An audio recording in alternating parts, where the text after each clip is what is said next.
Alrighty, morning everyone! So, in this video, we are gonna do some coils. Look at them. Aren't they pretty? Yeah, I think so too. So we're gonna scrap those down today, see how much copper we can get out of them, and then, in the end, see how much money you could make an hour, or a day, or a week, or a month, whatever, scrapping these down. So if you would just, get a whole heap of them, you're gonna see how much money you're actually gonna be able to make.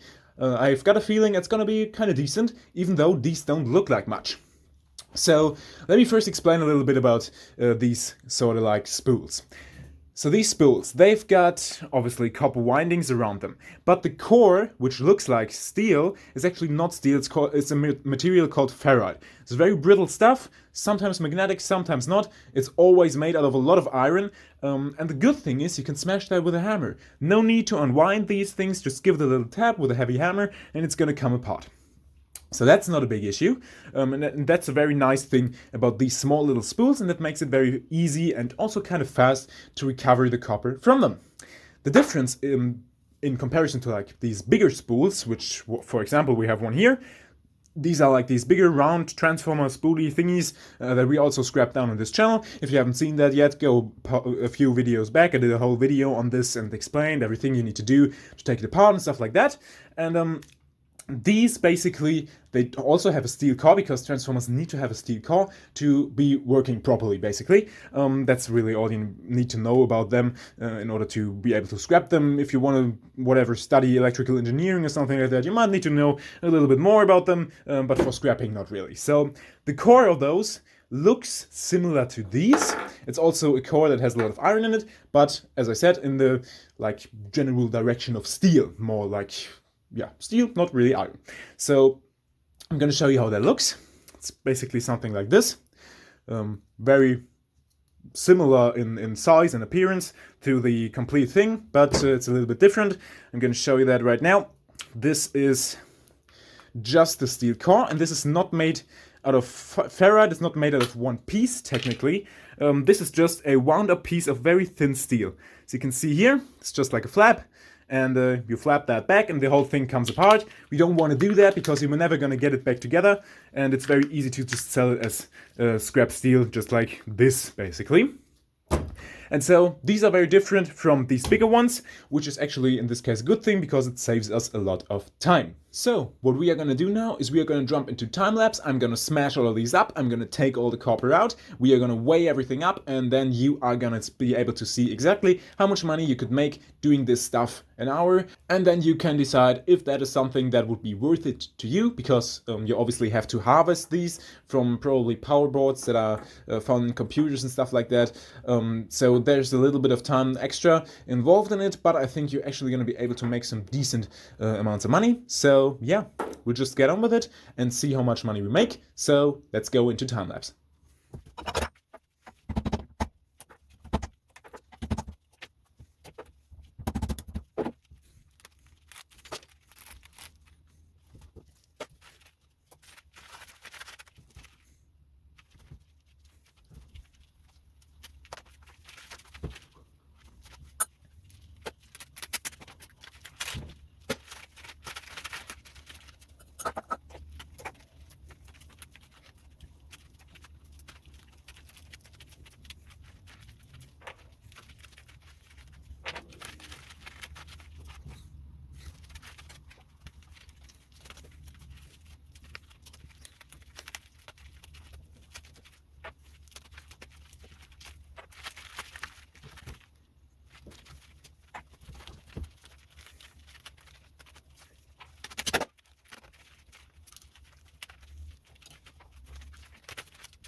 Alrighty people, we are back from the time lapse. Yeah, as you saw, that didn't take me long at all. I think it took me like maybe 5 minutes to do that, probably even like 4 or 3.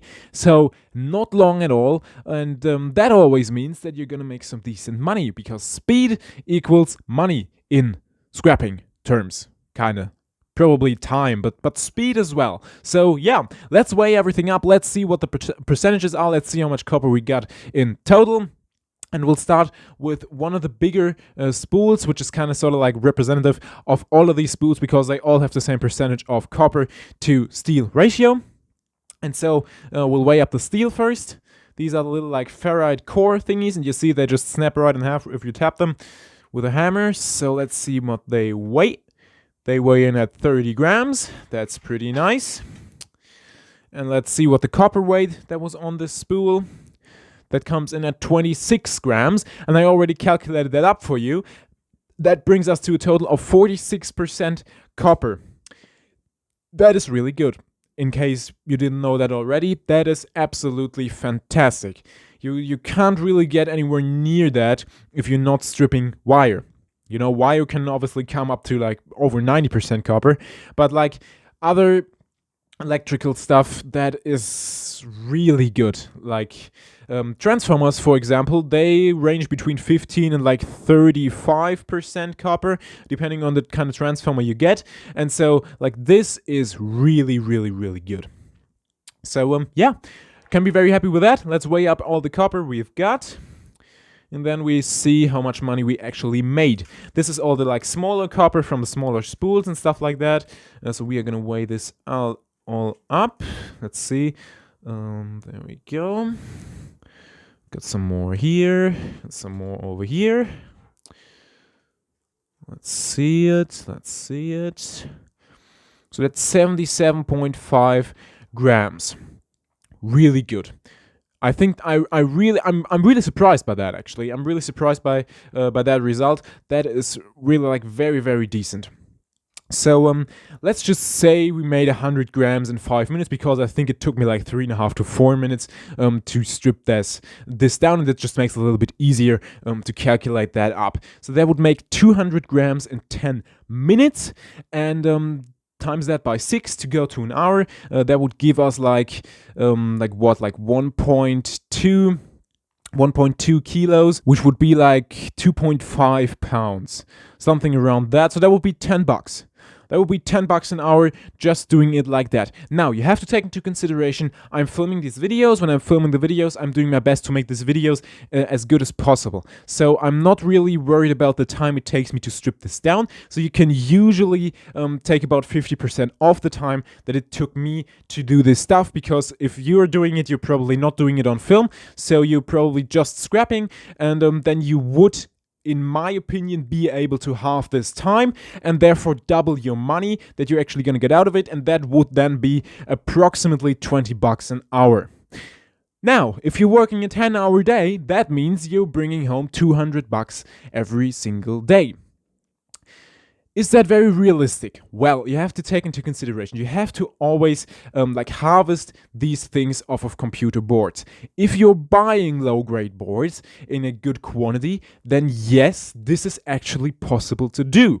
And you have to take into consideration as well that once you took off all of these like spools and little transformers, you can still sell your boards as low-grade boards. That doesn't downgrade them, because it doesn't really go any lower than low-grade boards, because there's always like something on it.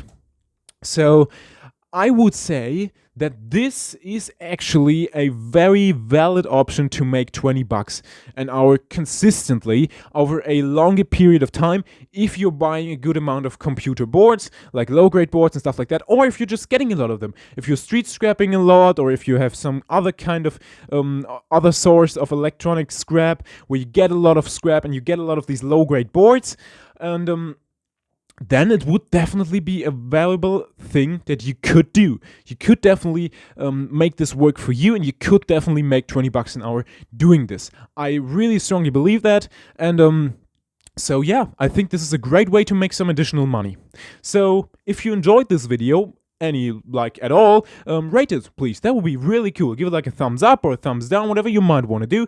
I'd be happy with that, and I would also be very happy if you would comment anything, if you've got any questions and stuff like that, or if you just want to say hi, I'd be very happy about that as well, and I'd be very happy to answer it as well. And so, yeah, also don't forget to subscribe to the channel, because that way we can, get more subscribers, and that's cool, I think. So do that. That would make me very happy. So thank you very, very much for watching, and until next time.